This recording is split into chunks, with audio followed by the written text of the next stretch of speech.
প্রিয় ভিউয়ার্স, আসসালামু আলাইকুম। আজকের ভিডিওতে আমি আপনাদেরকে দেখাবো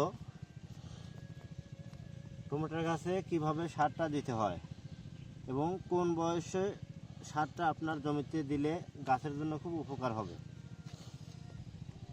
তো ভিউয়ার্স, এই যে দেখেন, এই গাছটা কিন্তু আমার আজকে জমিতে রোপণ করার বয়স 14 দিন এই গাছটার বয়স লাগানো, রোপণটা করা। তো সেক্ষেত্রে কিন্তু এই গাছটা কিন্তু আপনার এই যে দেখেন কত সুন্দর সুস্থ গাছ, একদম সুস্থ গাছটা কিন্তু অলরেডি মাটিতে লেগে গেছে।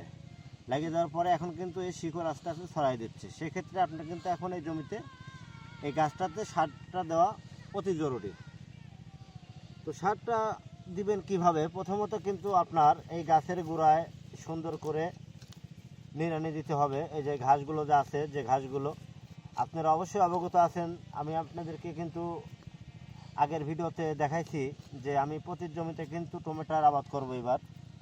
তো সেক্ষেত্রে আজকের যে ভিডিওটা সেটা হচ্ছে, প্রথমত আপনাদের সুন্দর করে ঘাসটা পরিষ্কার করে নিতে হবে, তারপরে মাটিটা আপনার এই নিড়ানি দিয়ে আগলা করে নিতে হবে। এই যে দেখেন আমি যেভাবে আগলা করে নিচ্ছি, এভাবে আগলা করে নিতে হবে। যেহেতু এটা প্রতি জমি, সেক্ষেত্রে কিন্তু অবশ্যই ভালো করে মাটিটা প্রস্তুত করতে হবে। তারপরে কিন্তু আপনার সারটা দেওয়ার উপযোগী হয়ে দাঁড়াবে। এই যে দেখেন, এখানে কিন্তু আপনার কোনো ঘাস আর নাই। সেক্ষেত্রে আপনার এখন কি করণীয়, সেটা হচ্ছে আপনাকে রিং করতে হবে। এই যে এভাবে কিন্তু আপনার রিং করতে হবে। এই যে দেখেন, এভাবে কিন্তু আপনার রিং করতে হবে। তো ভিউয়ার্স, অবশ্যই খেয়াল রাখতে হবে, গাছ ছাড়া কিন্তু আপনার রিংটা সর্বনিম্ন হলো 6 ইঞ্চি হতে হবে। 6 ইঞ্চি থেকে 5 ইঞ্চি দূরত্ব বজায় রাখতে হবে। কি কারণে? যদি আপনার এই সারটা অতি নিকটে চলে আসে গাছের, তাহলে কিন্তু এই সারটাই গাছটাকে অনেক ইফেক্ট করবে। যার কারণে কিন্তু শিকড় পচন, যেটাকে শিকড় পচন বলি আমরা, খোল পচড়াই, এই গাছটাতে কিন্তু আপনার পচনটা লাগতে পারে। তো অবশ্যই ভিউয়ার্স, আপনারা সেক্ষেত্রে কিন্তু এই রিংটা গাছ ছাড়া 5 থেকে 6 ইঞ্চি দূরত্ব বজায় রাখবেন, তাহলে কিন্তু এই গাছটার আর কোনো সমস্যা হবে না। এই যে দেখেন, আমার কিন্তু এখন রিংটা প্রস্তুত হয়ে গেছে অলরেডি। তো আমি কিন্তু সারটা আজকেই দেবো না, সারটা কিন্তু এই জমিতে এখনও 4টা দিন পরে আমি কিন্তু সারটা এই রিংয়ে দেব। কি কারণে দেব?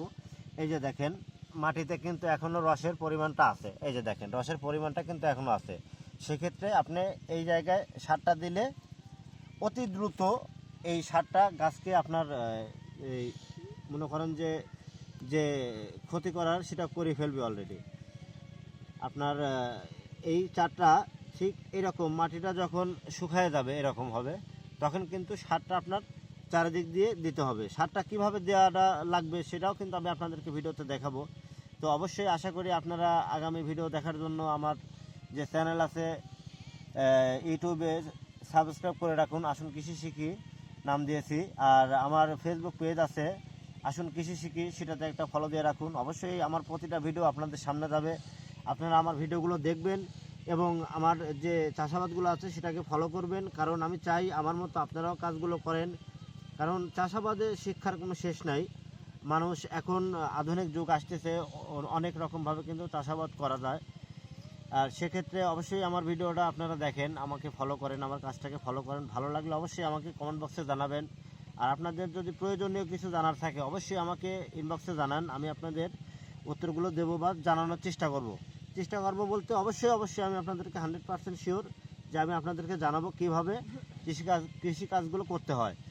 তো ভিউয়ার্স, অবশ্যই আমার সাথে থাকুন আগামী ভিডিও দেখার জন্য, কিভাবে সারটা দিতে হবে আর কিভাবে চারটা এই যে রিংটা করছি রিংয়ের মধ্যে কিভাবে সারটা দিতে হবে, রিংটা কিভাবে শুকাইলে ভালো হবে।